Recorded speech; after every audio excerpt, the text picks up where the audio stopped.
A Montanha Mágica 10. Bom, eu estou ali na página 69. No vídeo anterior eu cheguei a ler essa parte, porque eu gostaria de falar sobre os dois aspectos, as duas concepções de morte que há no livro, pelo menos para o Hans, né?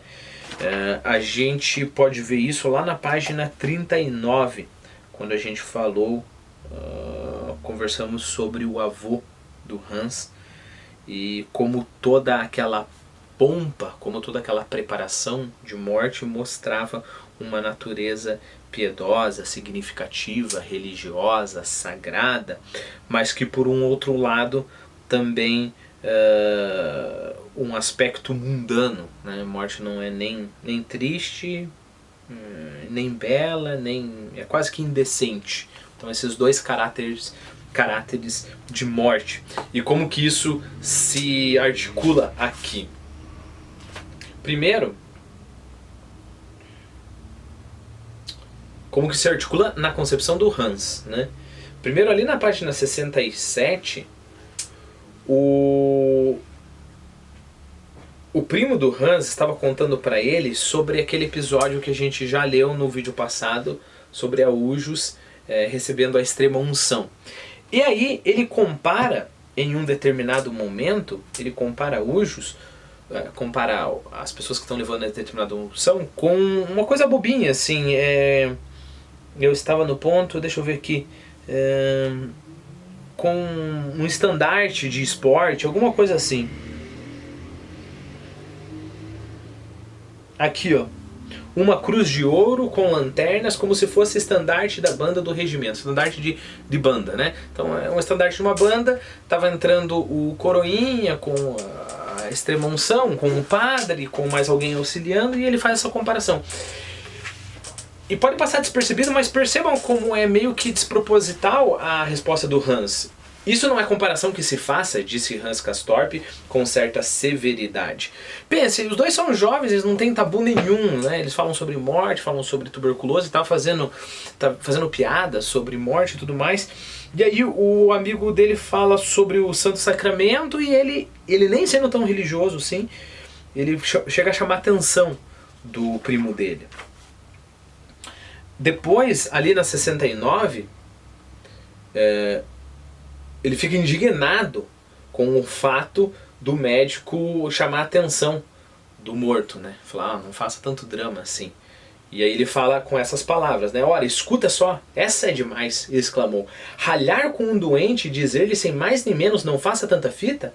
A um moribundo é demais. Afinal de contas, um moribundo merece respeito. Não pode dizer-lhe isso do nada. Para mim, um moribundo é como que sagrado. Ó, moribundo é como que sagrado, né? Então aqui a gente vê o aspecto religioso da morte. Aí perceba, então ele está falando sobre esse aspecto religioso, toda vez que fala sobre a morte, ele respeita muito, não se deve brincar com essas coisas, não se deve fazer nem comparações, né, desacertadas, isso é um absurdo. E aí vamos continuar a leitura. Não discordo, disse Joaquim, mas com um comportamento como esse, falando das pessoas, de homens, né, que ficam choramingando na hora da morte. Ah não, insistiu Hans Castorp, com uma veemência desproporcional à pouca oposição que enfrentaram. Ninguém me tirará da cabeça que um moribundo é mais nobre do que um indivíduo qualquer, que passeia e ri, e ganha dinheiro e enche a pança. Isso não.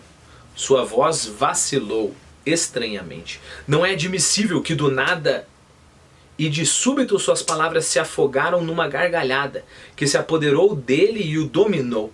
Era o mesmo riso da véspera, uma risada que brotava das entranhas, que sacudia todo o corpo e não tinha fim, que lhe cerrou os olhos e arrancou lágrimas por entre as pálpebras compridas.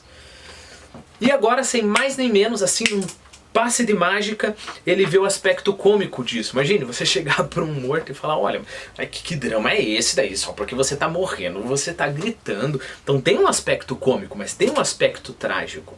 E essas são as duas faces da morte que foi apresentado pra gente lá na página 39.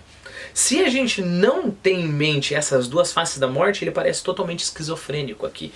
Então ele tem todo esse respeito sagrado pela morte. Lembre-se que ele já viu a mãe, o pai e o avô, né? O enterro dos três, mas ao mesmo tempo tem esse aspecto mundano. Então é só quando vira a chave, digamos assim, e ele vê o aspecto mundano da morte que ele desata a rir, quase que um riso histérico. E reparem, a relação do Hans com a morte não é que ele sabe que a morte tem um aspecto sagrado ao mesmo tempo que tem um aspecto mundano, né? Ele consegue ora ver uma coisa, ora ver outra.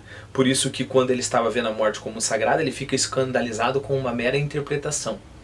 Quando ele vê a morte como algo cotidiano sem sentido nenhum, ele não consegue se controlar e desaba num riso histérico.